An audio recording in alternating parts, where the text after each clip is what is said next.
बहुत समय पहले की बात है। एक दूर देश में एक नेक दिल बादशाह हुकूमत करता था।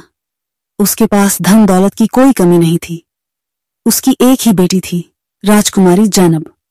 जैनब न सिर्फ सुंदर थी बल्कि बहुत ही अल्लाह पर ईमान रखने वाली, नमाज़ी और नेक दिल लड़की थी।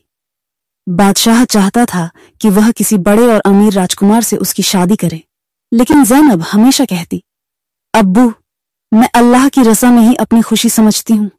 जो अल्लाह चाहेगा वही मेरे लिए बेहतरीन होगा। एक दिन एक फकीर दरबार में आया। उसके कपड़े पुराने थे लेकिन चेहरा रोशन था। वो अल्लाह की याद में डूबा हुआ था। जैनब ने उसे देखा और बादशाह से कहा, अब्बू जान, अगर आप इजाजत दें तो मैं इससे निकाह करना चाहती हूँ। मैं इस दुनिया की नहीं, आखिरत की दौलत चाहती हूँ।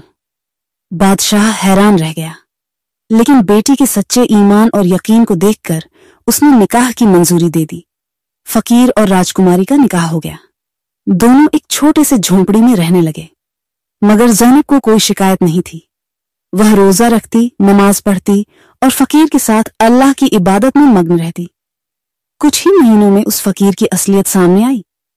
वह असल में एक भेष बदले हुए राजकुमार था, जो सच्ची ईमानदार लड़की की तलाश में था, जो उसे सिर्फ अल्लाह के लिए चाहे।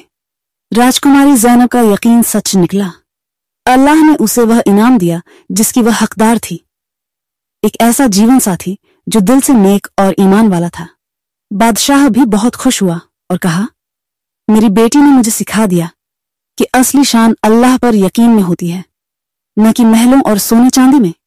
सीख, जो अल्लाह पर सच्चे दिल से भरोसा करता है, अल्लाह उसे उसकी सोच से बढ़कर इनाम देता है।